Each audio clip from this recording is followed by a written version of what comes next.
First of all, I thank Mr. Salam Sarhan for this initiative and for his kind invitation to me to participate in this meeting.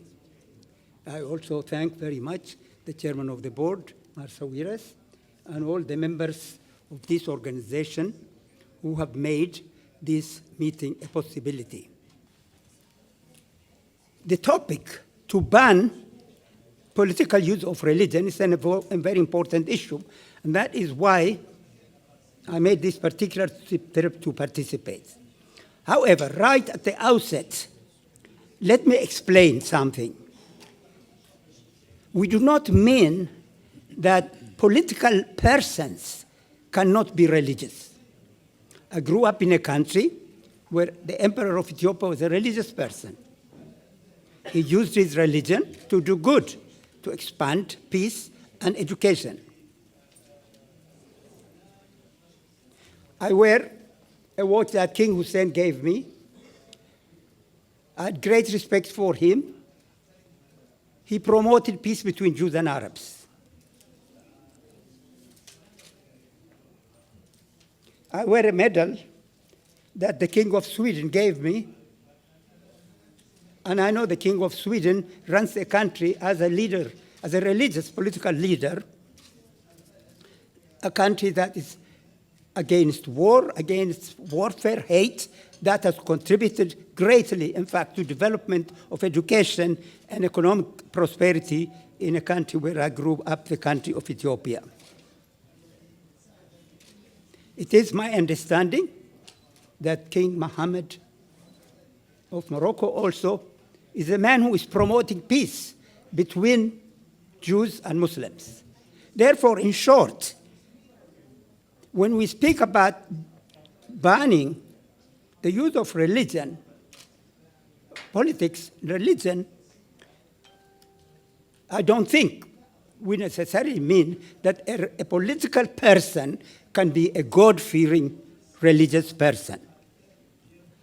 What we are talking about, if I understand correctly, is the use and abuse of religion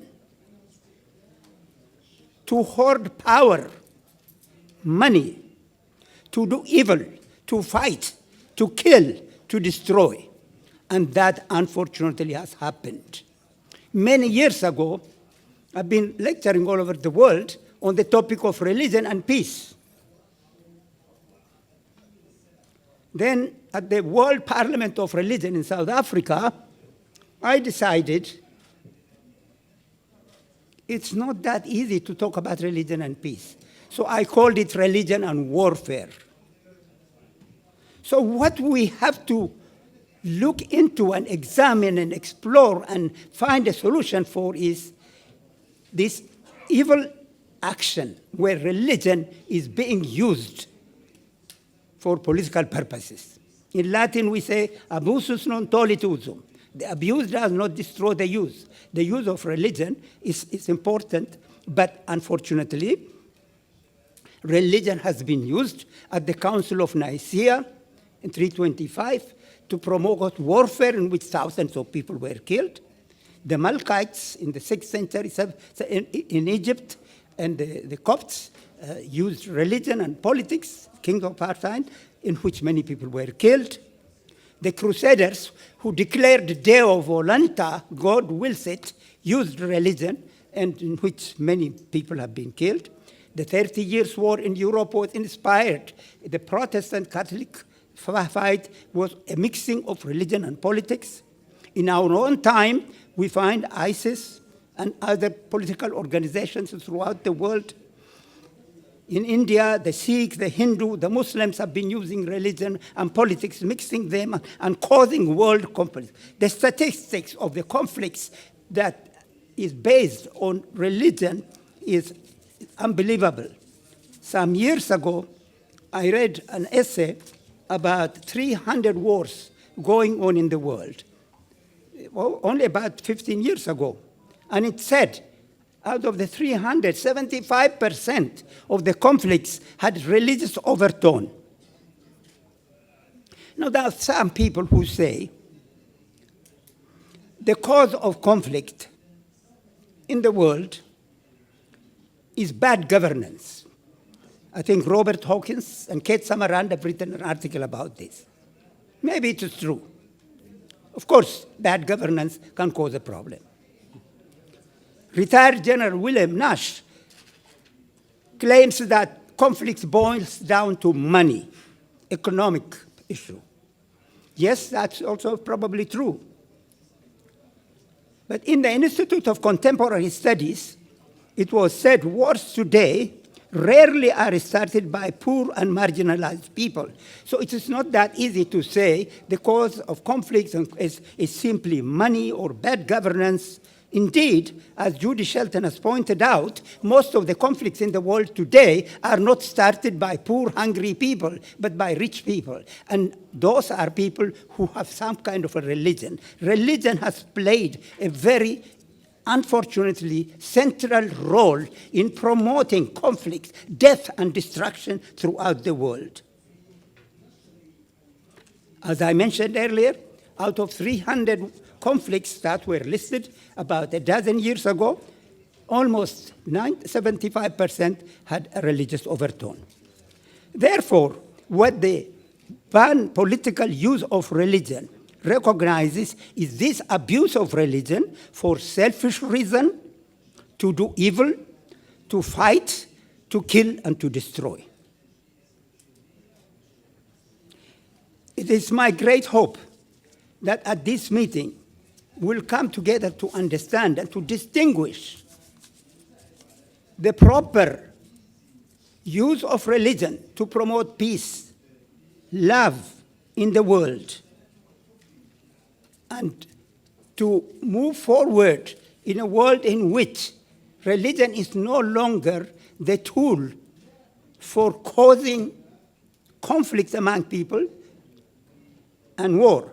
And if through this particular model of the banning the political use of religion, we can make progress in creating a more peaceful, a more loving,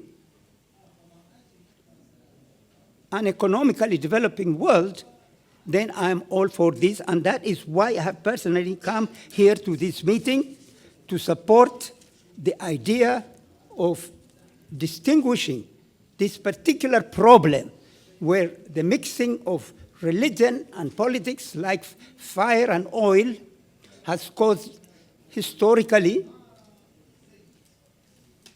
tremendous suffering in all areas among all nations throughout the world. So if we can do something about changing this and promoting an understanding that will bring all the people of the world, and I'll say, in the words of I'll conclude by repeating in the Hebrew language the great prophecy of Isaiah. Lo yisa goy al goy kheref, lo yilmadu od milchama. Yakhattatu harbote ham la itim, wa chanitote ham la mismerot. Nations shall not raise arms against nations.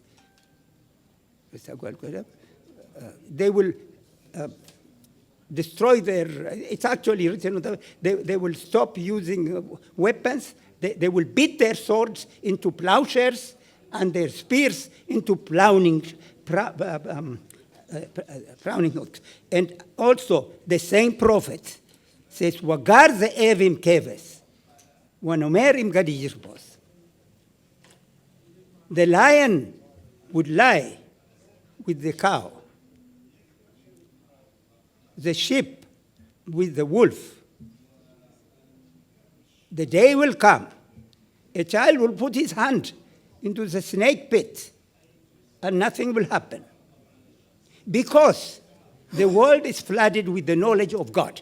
What kind of knowledge? A knowledge in which religion is not used in a negative way, in an evil way, for power, for money, but for love and peace among all nations. May God bless our effort. Amen. إن شاء الله.